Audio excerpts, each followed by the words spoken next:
tested by a border crisis with Russia. Since then, she has reshaped Finland's foreign policy, forged a major defense pact with the US, and emerged as a leading voice in support of Ukraine. Thank you for joining us today for this interview, Minister Valtonen. Thank you so much for having me. So it's summer and the holiday season in Europe. So I must ask, have you found any time at all for Finnish summer activities, such as having sauna by the lake yet? Well, you see, I actually tend to do sauna in the archipelago these days, if I only have the chance. But the problem has been that it's been way too hot in the in the past week, so you really haven't needed a sauna for that. But absolutely, that's one of my favorite hobbies. All right. So let's dive straight into one of today's hot topics. President Trump's plans regarding Russia and Ukraine. We know that President Trump spoke with European leaders, including Finland's President Stubb, on Wednesday. Can you give us any color about that call? What do the plans look like now? Well, unfortunately, I can't give you any color on these talks. Obviously, extremely confidential at this level. What we are, of course, hoping, and I'm speaking, I guess, not only for Finland, but the rest of Europe and certainly for Ukraine as well, is that there will be a ceasefire as soon as possible and a fair end to the war. Right. So apparently, a trilateral meeting between Presidents Trump, Zelensky, and Putin is in the works. What is your reaction to European leaders not being invited? Um, well, I think if there are talks concerning a cessation of the Russian hostilities in Ukraine, then certainly this is something that only essentially Russia can agree on because it was Russia who started the war in the first place. I'm not so worried about Europe not being around the table because we are there represented essentially by Ukraine, who we are strongly supporting. And of course, there can't be a situation where around the table there would be talks about issues which would be concerning Europe in broader terms, because obviously it is Europe who is deciding on its own behalf on these things. But certainly we would welcome, any steps forward what comes to a ceasefire, first of all. I think it would be a great start to any talks to have a ceasefire. Just let the arms rest and let the talks begin. That is certainly something that we have been pushing for quite some time. Well, what comes to any talks, or in terms of making some sort of compromises, then certainly it will be up to the parties to make those talks. Right. President Trump has threatened to impose new sanctions on Russia today, on Friday, unless President Putin agrees to end the war in Ukraine. Do you expect Trump to move forward with the sanctions this time? And what kind of impact do you see them having? Mm-hmm. Well, I certainly hope that President Trump will move forward with those sanctions. What we do see and suspect now as well is that the reason that Russia has again shown some willingness to talks is that the increased arms deliveries by the US or from the US, also partly paid by European countries to Ukraine, are definitely piling up to the pressure on Russia to find a way out of the war. And that is certainly what we have been observing over the course of the past months as well, that unfortunately only pressure works. Moscow can do its own calculus on when to run out of money. That hasn't happened yet. Certainly their fiscal situation is not as good as it was 3 years ago, and certainly their economic situation is even worse, especially in the long term. But that so far has not made Putin end the war. So our position is clear. We need to be piling up on the pressure and then hope that Russia will react positively one day, which means that they will end their invasion. You mentioned arms deliveries to Ukraine. Why is Finland not participating in the effort of purchasing American weapons for Ukraine? Well, Finland is one of the largest donors of military aid to Ukraine, and of course, all sorts of aid also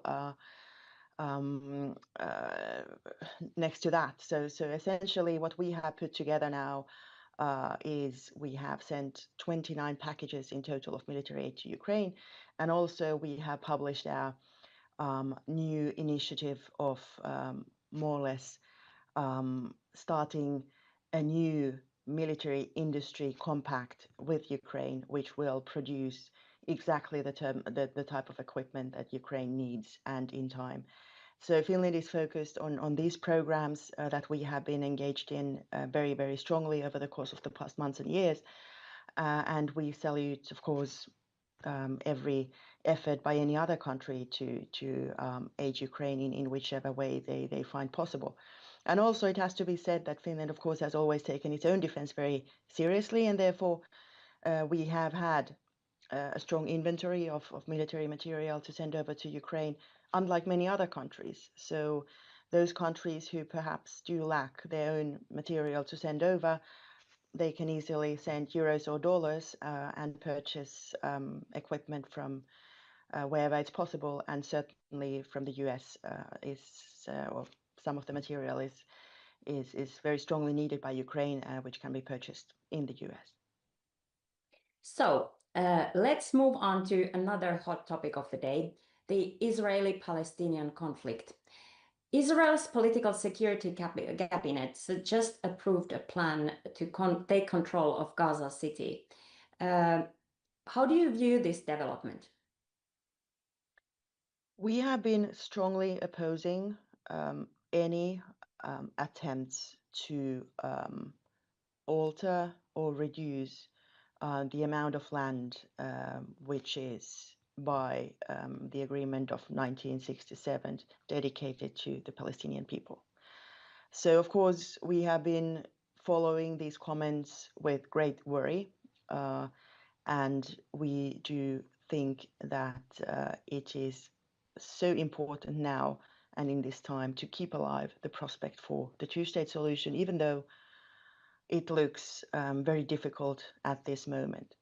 So certainly the Finnish priorities are clear. There must be immediate humanitarian relief to the people. There must be unhindered access to all parts of Gaza, to the people of humanitarian aid. At the same time, we do not accept at all any increasing settlements or the enlargement of settlements, but neither the violence which we have observed by the illegal settlers towards the Palestinians on the West Bank.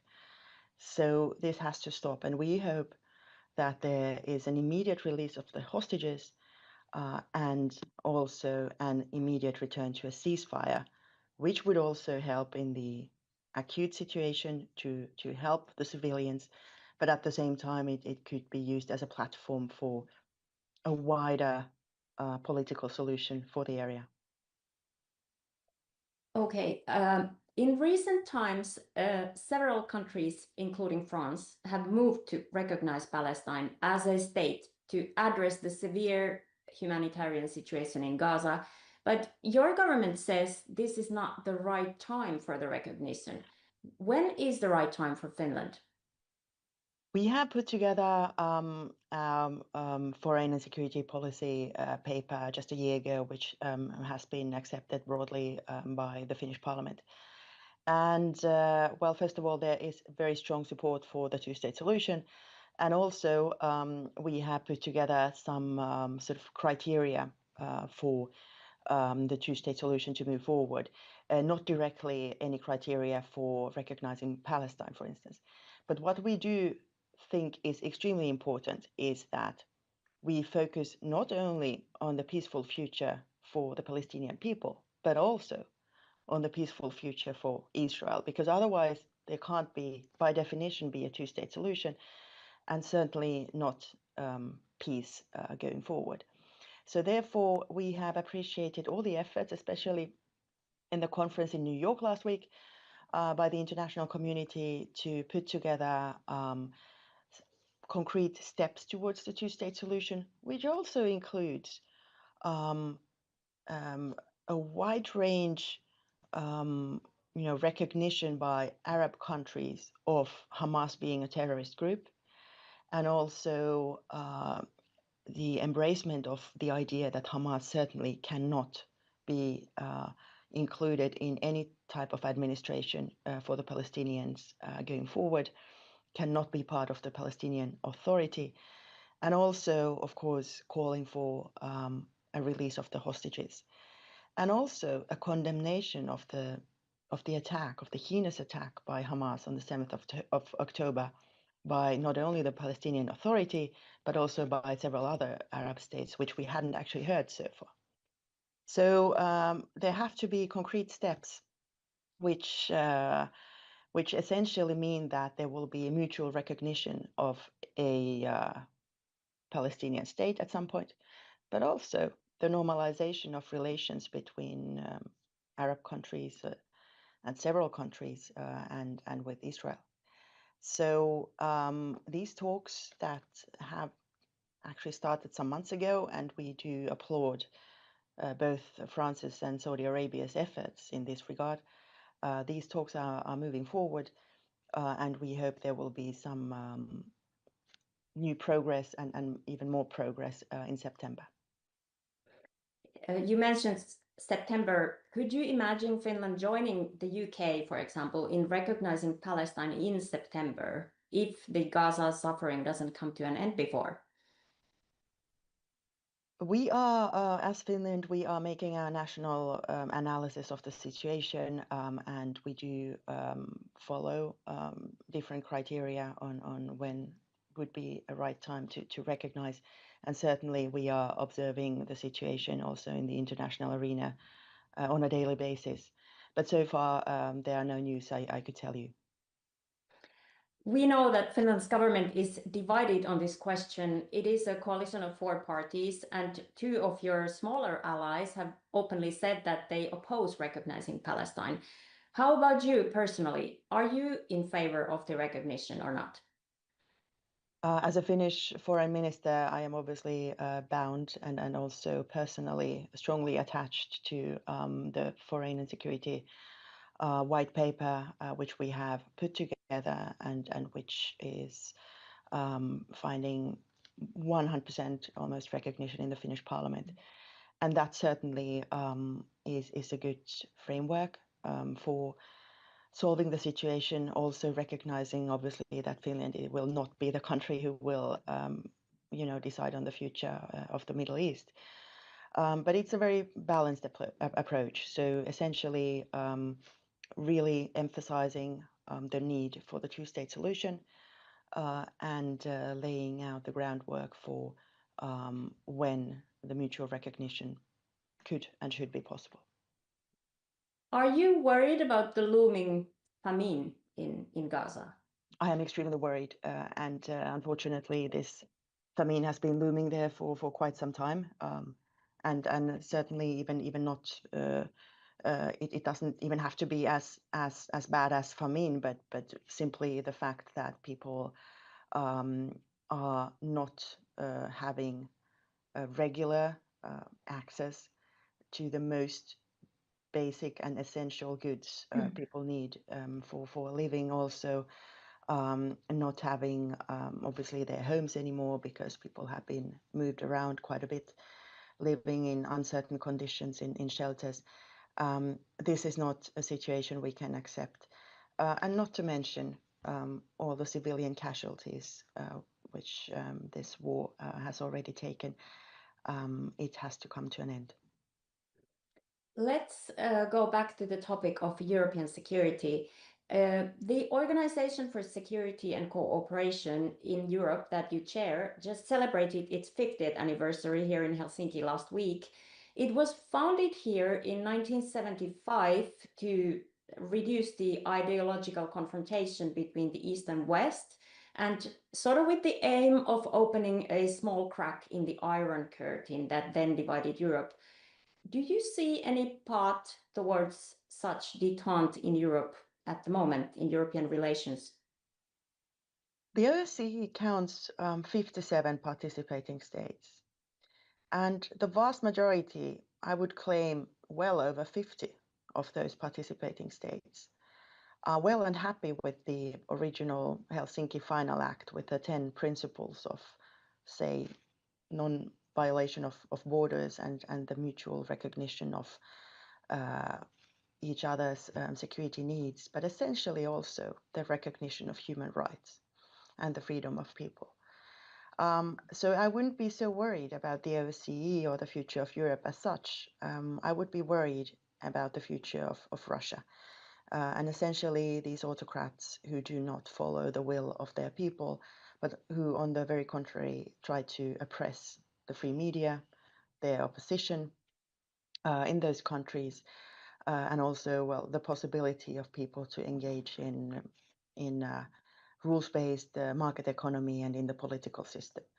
So that is what I'm worried about. And certainly with the OSCE, whose groundwork was laid 50 years ago, back in 75 in Helsinki with the CSCE conference, it does valuable work, essentially in the neighborhood of the European Union, in those countries where people have decided that they also want to get rid of corruption. They want to embrace a full rule of law approach to their society. They want to live in a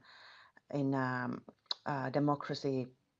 So the OSCE, together with other organizations, helps on the grassroots level these people to achieve these goals one day.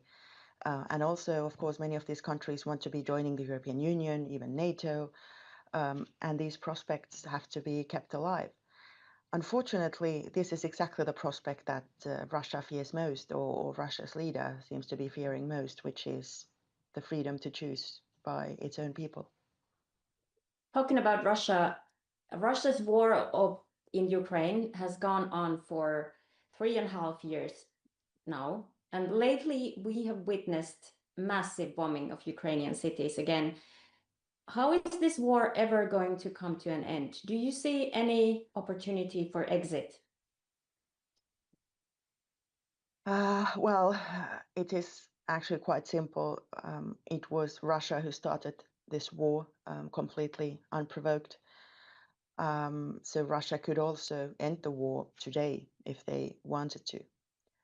If it was just Ukraine unilaterally laying down their arms, then you could easily count on a future where there's no Ukraine anymore. So Ukraine, based on the UN Charter, the international law, has the full right to defend itself, not only its civilians, whom Russia is bombing by the night, but also its territorial integrity and its sovereignty. And this is happening on the battlefield. Unfortunately, when we talk Russia, then we talk about a country who does not put much value on human life. Russia has taken in massive losses on the battlefield over the course of the past year, both what comes to personnel, but also what comes to material.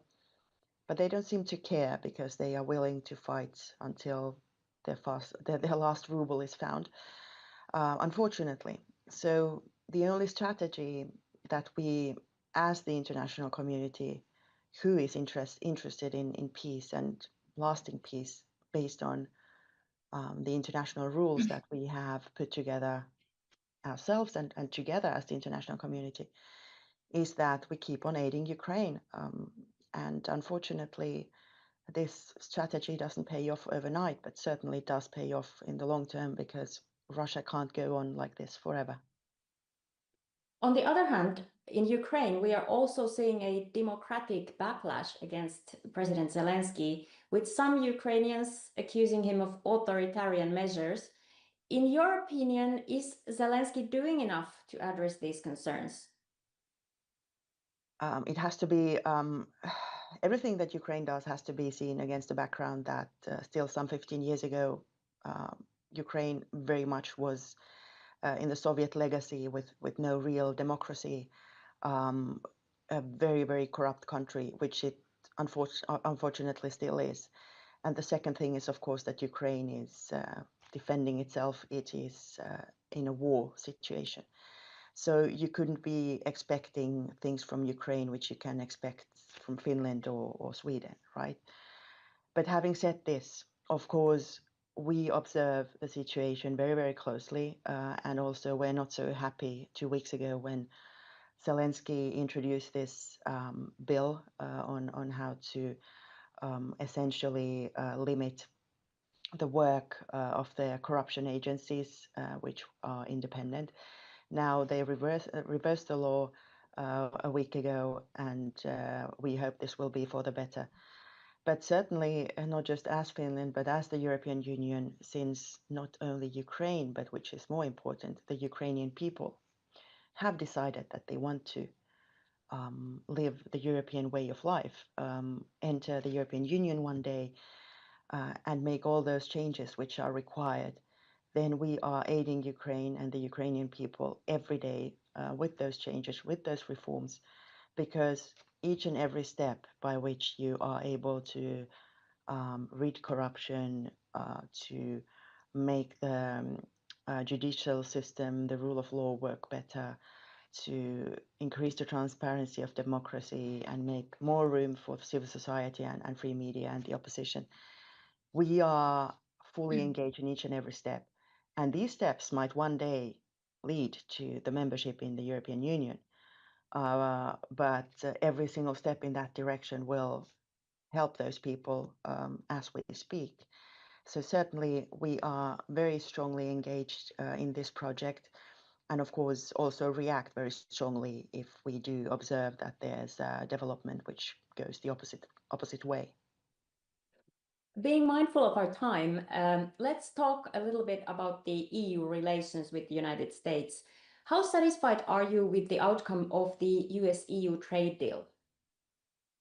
Of course, I'm not satisfied with any tariffs. I'm a free market person, and I do think that, especially in this time, friends and allies should not be imposing tariffs against each other. Now, the United States has decided to impose tariffs. Luckily, those tariffs are not as high as was suspected at one point. And we also hope that at some point in the future, which is hopefully not too far away, we could engage in new negotiations by which we could move towards a zero tariff zone and even a free trade zone, which I think we should actually really embrace within the alliance. Not just between the European Union and the United States of America, but essentially among those countries who do share the same values and the same security environment. So within NATO, if you will. So that would be one.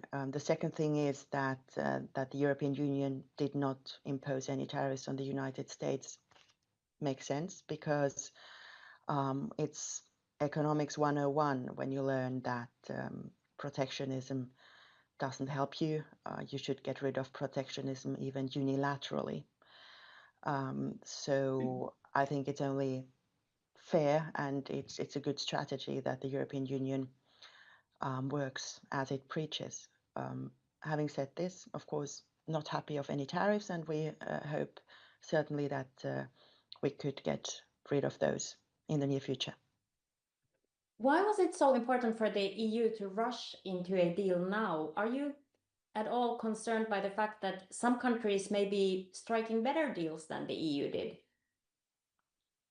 Of course, you can negotiate deals over and over again if you want to, and I hope, as already stated, we could go back to the negotiating table at some point and see if we could get rid of those existing tariffs or the new tariffs which were imposed. Having said this, the worst thing that can happen to companies is also lasting uncertainty. So it was good to, at this stage, to put an end to this uncertainty and agree on at least something. And we do hope that this certainly is the maximum level of tariffs there will ever be between friends and allies, and we are able to negotiate a level which is much better for certainly European companies, but at the same time also for the American man and woman on the street. What kind of feedback are you getting from Finnish trade stakeholders regarding the deal? Are they happy with it? This is not the end of the world, but of course, some companies are more hit than others. And again, it's never good to have more tariffs. We are engaged in a very deep and growing trade relationship with the United States. Finland is just about to open a new consulate general in Houston, in Texas, and we are very strongly deepening our trade ties. So any tariffs will not stand in the way, but certainly they are not what we are expecting either. Right.